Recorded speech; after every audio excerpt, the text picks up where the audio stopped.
Bom dia, boa tarde, boa noite, nono ano. Tudo bem, pessoal? Professor David, mais uma última aula de português. Estou triste aqui, eu estou com saudade de vocês, né? Mas a nossa última aula hoje, tá bom, pessoal? Não teremos mais aula após essa, então essa aula vamos deixar um pouco especial, né? Tem que ser um pouco especial, nada mais especial do que uma revisão, né? Bem, gente, analisando a prova de vocês, eu percebi que vocês ficaram com muita dificuldade com a questão da morfologia também, foi onde vocês mais erraram, tá bom? Então essa nossa aula vai ser rápida, vamos fazer uma revisão da morfologia, vou reexplicar para vocês aí o que é, qual o conceito de morfologia. Na verdade, a morfologia em si, vocês entenderam, vocês conseguiram entender que a morfologia ela é um estudo, né, da linguística que estuda a formação das palavras, a composição das palavras, né, como é que ocorre essa composição, como é que as palavras, né, se juntam aí, como é que isso aí ocorre. Então, isso aí vocês já sabem, vocês já conseguiram aprender. Eu utilizei como exemplo a casa, né? Eu fiz um desenho, uma pequena casinha lá, né? Coloquei alguns tijolos, areia, enfim. E exemplifiquei como se a casa pronta fosse a palavra. E os materiais de construção, os tijolos, a areia, a brita, cimento e tudo mais, fossem os morfemas, tá bom? Mas eu vou explicar tudo isso de novo para vocês entenderem melhor. Eu sei que é um assunto complicado, não vou mentir para vocês, tá? É um assunto complicado, beleza? É pouco abordado, infelizmente. Ele é pouco visto e isso é o que causa mais complicação em vocês, tá bom? Vale a pena estudá-lo. Depois que você aprende, é difícil você esquecer, tá bom? Mas realmente, eu confesso para vocês que é um assunto complicado, tá bom? Para a idade de vocês, mas é necessário que vocês já saibam, já tenham conhecimento desse conteúdo, tá bom, gente? Então, deixa eu finalizar o cabeçalho aqui. E vamos lá, revisão morfologia, né? Estou com esse aspecto triste, né? Porque nossa última aula não verei mais vocês, não teremos mais aulas ao vivo, não teremos mais aulas gravadas, né? Mais uma nova etapa vocês estão iniciando aí. E tenho certeza que vão se dar muito bem com essa nova etapa. Tá bom, pessoal? Então, vamos lá. Vou pegar aqui o material que eu utilizei para vocês da última vez, mas antes eu vou exemplificar aqui no Zoom, tá? Para vocês terem mais ou menos aí uma ideia do que eu estava falando quando eu falei sobre a questão da casa, tá? Então, morfologia. O que é a morfologia exatamente, professor?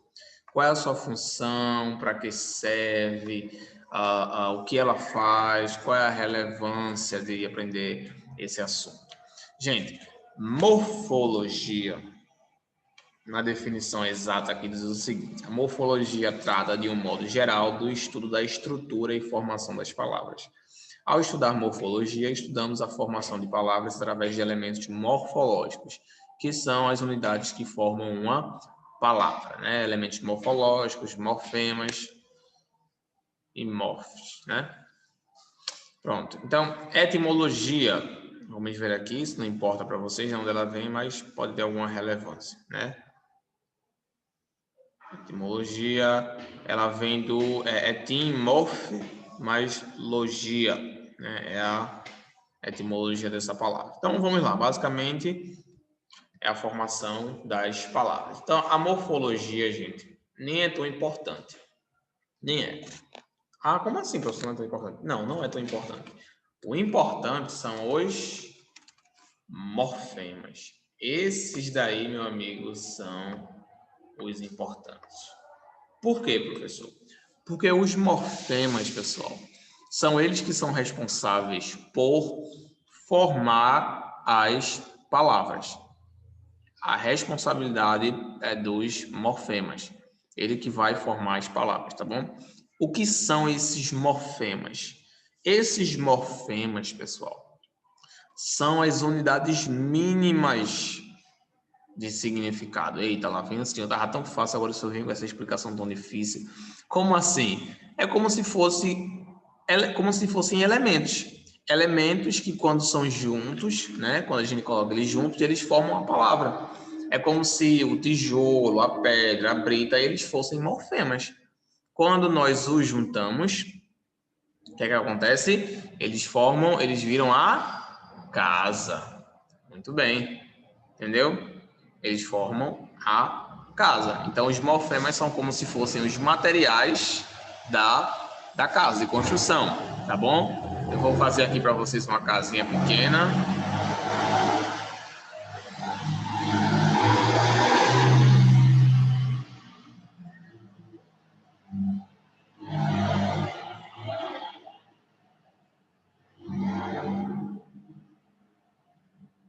Pronto.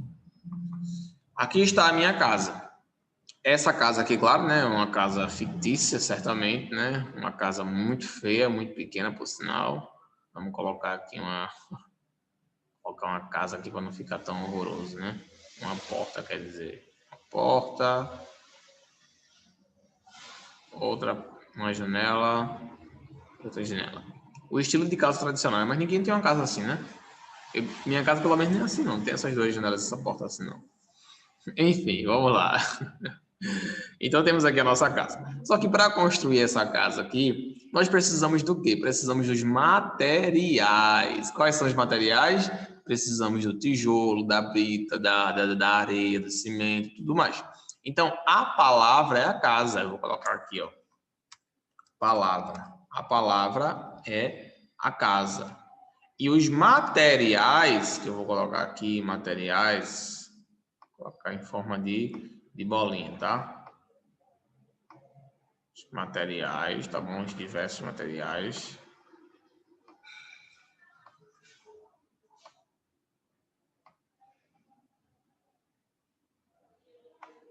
Os materiais são os morfemas. Ou seja, são os morfemas, os materiais que formam as palavras. Até aí, certamente vocês conseguiram entender, né? Beleza, jóia. Agora, a gente vai conhecer os morfemas, que é a parte mais importante. Então, deixa eu primeiro pegar isso aqui, passar tudo para cá. Pronto.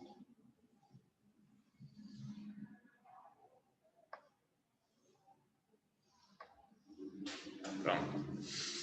Agora a gente vai conhecer os morfemas. Quantos morfemas nós temos, professor?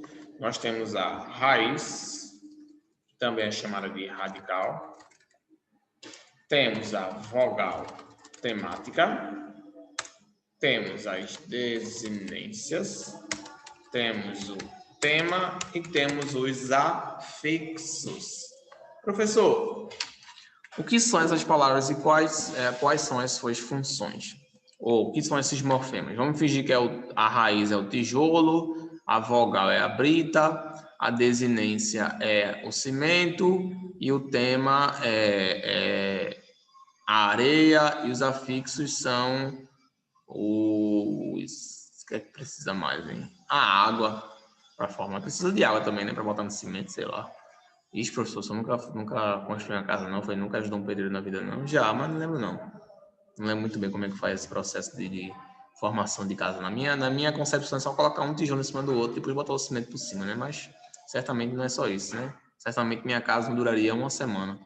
É o que eu acho. Ainda bem que eu não fiz engenharia, né? Vamos lá. Então, aqui estão os morfemas. Cada um deles, pessoal, tem uma função na formação das palavras, tá bom? Por exemplo, qual é a função da raiz?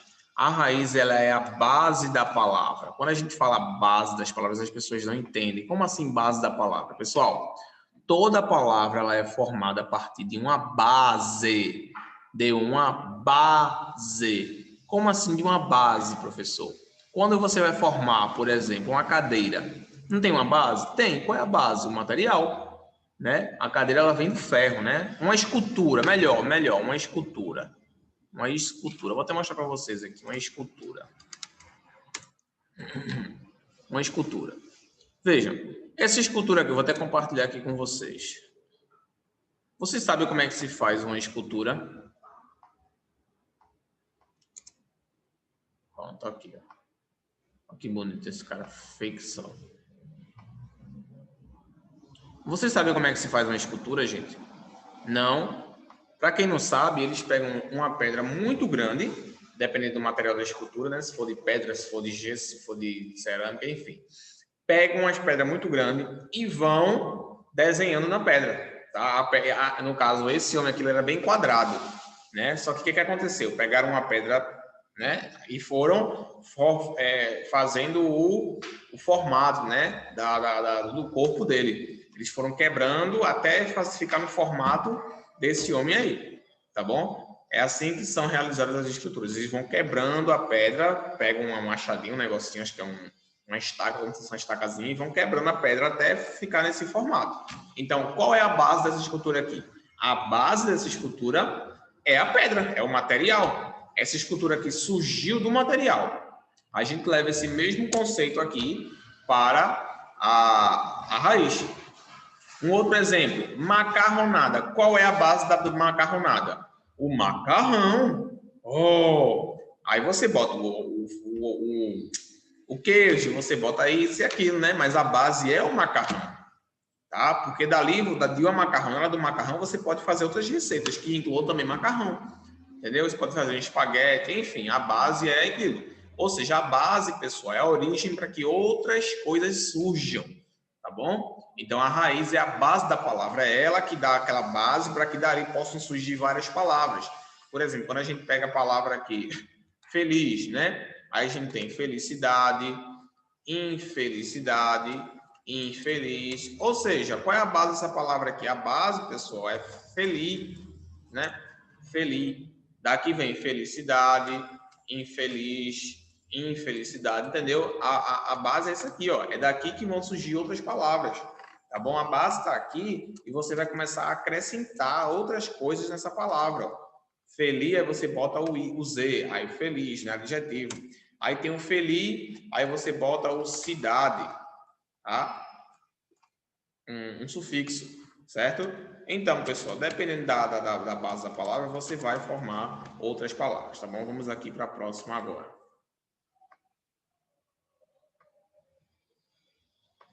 Pronto, então a raiz é a base. Vamos agora para a vogal temática. A vogal temática eu vou deixar para depois. Vou primeiro explicar a desinência e depois eu explico a vogal temática, tá? Vou trocar a ordem aqui, eu coloquei a ordem errada. Pronto. Vamos explicar agora a desinência. A desinência, pessoal, ela já é um pouquinho mais complicada. Por quê? Porque a desinência, pessoal, presta atenção aqui. A desinência, ela tem o seguinte, a questão dela é o seguinte. Ela tem duas formas, desinência verbal e desinência nominal. Tá bom? Já dá para saber que um age no verbo e o outro age no substantivo, né? No nome, né? Certo. A desinência verbal são as terminações nas conjugações. Por exemplo, quando você pega a palavra parar, aí você bota pararam, paramos, parou. Isso aqui, pessoal, são desinências, ó. Rão, mus, são desinências, são as terminações. Essas terminações aqui é quem vão decidir o tempo verbal do verbo. Já perceberam que todos os verbos que acabam com o rão estão no pretérito perfeito, do indicativo, na terceira pessoa do plural? Já perceberam isso? Todos os verbos que acabarem com rão, R-A-M, eles estão no pretérito perfeito indicativo na terceira pessoa do plural. Por exemplo, eles comeram, eles fizeram, João e Paulo comeram, João e Paulo fizeram. Entendeu, pessoal? Então, todos os verbos que acabarem com rão, eles estão na terceira pessoa do plural. É assim que muitas vezes você consegue... Claro que vocês não vão decorar tudo isso aqui, né? Meio que perder tempo. Mas às vezes vocês conseguem deduzir a conjugação do verbo através das desinências. Eu já vi muita gente colocar isso aqui, ó. Pararam. Quando queria dizer pararam. Aí ele colocou pararão. Ou seja, futuro. Ele trocou o futuro pelo passado. E vice-versa. Passado pelo futuro. Entendeu? Tem que tomar cuidado, pessoal. Então, as desinências verbais, elas são isso aqui, ó, elas são as terminações. As terminações do verbo. Ó, e vocês percebem aqui que aqui a gente tem um radical, que é a parte da palavra que nunca muda, fica sempre a mesma, e a gente tem as desinências, tá bom? Por exemplo, pararam, né? Pararam, paramos, parou. Veja que essa parte aqui, ó, par, não muda, tá bom? Então, a raiz da palavra parar é par, tá vendo? Par, porque é a única parte que não muda, ó, dos três aqui, ó. Pararam, paramos, parou.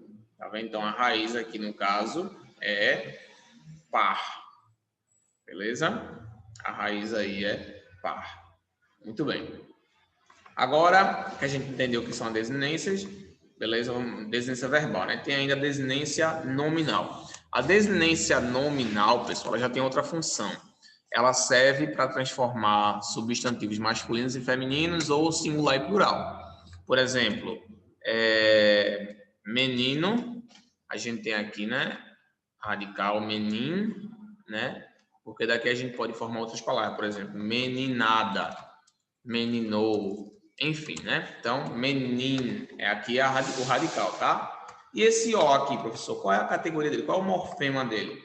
Esse O aqui, professor, a gente chama de desinência nominal de gênero, porque é uma desinência nominal que indica o gênero da palavra. A letra O, só existem dois, a letra O e a letra A. Qual seria uma desinência nominal de gênero feminina? A letra A, menina. Entendeu? Masculino O, menina A, feminino A.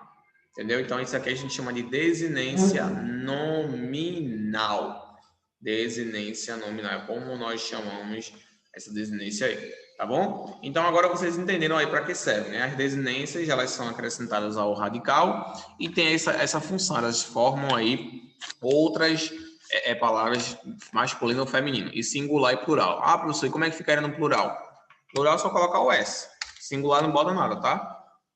É só botar o S, plural e singular não bota nada. Então, as desinências nominais, elas são mais fáceis, né? Porque só tem a letra A, a letra O e a letra S, só. Já as verbais são muitas, né? Se você quiser decorar, boa sorte. São muitas, né? Aqui eu só coloquei algumas no passado, mas tem no presente, tem no futuro ainda. Por exemplo, para, paro, paramos, pararei, pararão, enfim. São várias aí, né? Se você quiser decorar, você pode decorar, boa sorte, mas não compensa. Tá bom? Beleza, deu para entender aí, pessoal? Então, qual é a função? Agora a gente vai para a vogal temática. Vogal temática. A vogal temática, ela tem uma única função, pessoal. Presta bem atenção. Ela só serve para que você ligue a raiz com a desinência, para juntar as duas. Por quê? É como se fosse uma cola. É como se fosse uma cola. Tá bom? É como se fosse a areia para o cimento, tá? Cola. Por quê, professor? Porque, pessoal, a maioria dos radicais eles acabam com consoante, tá bom? Letra R, D, F, G, J, K, L, M, N, P, Q, R, S, T, V, enfim, eles acabam com uma consoante. E na maioria das vezes algumas desinências verbais também iniciavam com consoante. Por exemplo, aquela que a gente acabou de ver aqui, né, o rão, né, que é a desinência da terceira pessoa do plural no pretérito perfeito do indicativo. Imagina se a gente fosse colocar assim, o radical, que é o par, né? Junto com a desinência, que é o rão. Parram, parram. Nem ia fazer muito sentido, né? Ia ficar muito esquisito. Então, por isso, eles decidiram criar uma colinha. Essa colinha se chama vogal temática, que junta o radical às desinências verbais. Tá bom? Então, nesse caso agora, a letra A aqui é uma vogal temática. Então, ela fica aqui no meio, ó, e agora ela providencia o som. Pararam. É a única função da vogal temática, tá bom? Ela serve apenas para ligar a raiz com as desinências. Por isso que eu coloquei aqui a desinência primeiro e depois a raiz. A vogal temática, perdão, pessoal. Perdão. A vogal temática. Tá bom? Ligam a desinência com a raiz. Beleza? Pronto. Agora a gente vai para tema. Esse tema aí não tem nem nada para falar, pessoal. Esse tema aí é só, né? Ó, o tema ele é a junção da raiz com a vogal temática, só isso, sem as desinências, tá? Por exemplo, pararam, Nesse caso, aí a gente tem aqui raiz, que é o par até o R, do P até o R aqui. E aqui a gente tem irão, que é a desinência verbal. Aqui é a raiz e aqui é a desinência verbal. E essa letra A aqui é a vogal temática. Então, o tema, ele é apenas a vogal temática com a raiz, apenas isso. Só a raiz com a vogal temática, tá bom? Então, no caso aqui, o tema seria isso aqui, ó. Para. Esse irão aí não é incluso no tema, tá bom? Ele fica de fora, beleza? Então, para é aqui o nosso tema, beleza? Então, quando pedir para vocês encontrarem um tema, vocês vão encontrar a raiz e a vogal temática, beleza? Vamos agora para os afixos, que são últimos. Afixos, pessoal, são a maior forma de você conseguir formar palavras, tá bom? É através do sufixo ou do prefixo, tá? Afixos nós temos aí prefixos e sufixos, tá bom? O que são isso, professor? Quais são essas palavras aí? Prefixos são aquelas palavras que a gente coloca na frente da palavra e sufixo é que vem depois. Por exemplo, na palavra feliz, a gente tem aí o sufixo cidade e infelicidade. Então, a gente tem aí um prefixo, que é o in, um sufixo, que é o cidade, e um radical, que é o feli. Infelicidade. Então, a gente tem aí a junção de uma palavra formada por vários elementos morfológicos, tá? Os morfemas, beleza? Então, aí, como vocês puderam ver, a gente tem a prefixo e tem o sufixo. Lembrando também que a quantidade de prefixo e sufixo, ela é incontável, tá bom? Na prova de vocês tinha um exemplo aí, que eu pedi para vocês encontrarem a palavra que estava com prefixo. Aí tinha lá inflamar e tinha, qual era a outra? Diacrônico. A palavra que está com o prefixo aí correta é diacrônico. Ô, professor, mas esse in aqui, esse in, pessoal, ele não é um prefixo, ele faz parte do verbo inflamar, tá bom? Inflamar, beleza? Até porque não faria nem sentido, porque o in, como prefixo, ele significa contrário, tá? Então, se falar assim, inflamar é algo que não inflama, tá bom? O prefixo aqui é diacrônico. Esse dia aqui dá uma ideia de tempo, tá bom? Diacrônico. Então, está aí a nossa revisão sobre morfologia. Pessoal, eu espero que vocês tenham entendido, tá bom? Fico aqui nossa última aula registrada com muita tristeza, com muita saudade, tá bom? Mas lembrando, vocês têm aí até o dia 15 ainda para perguntar qualquer coisa no CLESEP. Após esse período não responderemos mais, né? Além da finalização do ano letivo, também estaremos de recesso. Então, vocês têm aí mais alguns dias para fazer alguma pergunta, caso vocês queiram, tá bom? Sobre qualquer assunto que a gente já viu recentemente ou durante esse ano letivo, tá bom? Qualquer dúvida que vocês tiverem, pode perguntar lá, tá bom? Finalizamos aqui a nossa aula. Finalizamos esse ano letivo. Parabéns a todos vocês. Estou muito orgulhoso de todos vocês. Arrasem aí no ensino médio. Mostrem como é que se faz, utilizem todo o conhecimento que vocês absorveram aqui dos professores, que eu sei que eles ensinaram muito bem para vocês, tá? A professora Mires também, né, quem eu estou substituindo, também eu sei que ensinou antes dela sair, eu sei que ela ensinou muita coisa para vocês, vocês aprenderam muita coisa. Então, usem isso, tá bom? Sejam a própria inspiração de vocês, não deixem que ninguém diga que vocês não conseguem, porque eu sei que vocês conseguem. Então, mais uma etapa na vida de vocês. Nós estamos muito felizes por ter feito parte da mesma. Tá bom, pessoal? Fica aqui os meus parabéns pessoal para vocês, tá bom? Muito feliz, muito contente. Se vocês têm um sonho, corram atrás, tá bom? Mais uma etapa se inicia, muitos sonhos aí por vir, muitos sonhos para serem realizados, muitas conquistas, mas também muitas dificuldades, tá bom, pessoal? Então, ficamos aqui, a Escola Dinâmica dá um tchau, um abraço, um beijo para vocês. E eu, professor David aqui, Diniz, estou também muito feliz por ter feito parte dessa jornada de vocês. Tá bom, pessoal? Fiquem com Deus, tenham uma ótima semana, bom descanso e arrasem lá no ensino médio. Tá bom, gente? Ficamos por aqui. Lembrando, vocês têm até dia 15 para perguntar qualquer coisa lá no CLESEP, para que a gente possa estar tirando a dúvida de vocês. Tá bom, gente? Fiquem com Deus. Qualquer dúvida, pode me consultar. Vou deixar aqui um minuto antes de finalizar a aula, para caso vocês queiram copiar as anotações aqui, exemplificar, e em seguida finalizarei a transmissão. Gente, um abraço, Um aperto de mão bem forte aí. Tamo junto. Deus abençoe a vida de vocês bastante. Esteja com vocês, guie seus caminhos e vocês o obedeçam. Fique com Deus e até... Bem, quem sabe, né? Até logo, né? Tchau, gente. Boa sorte.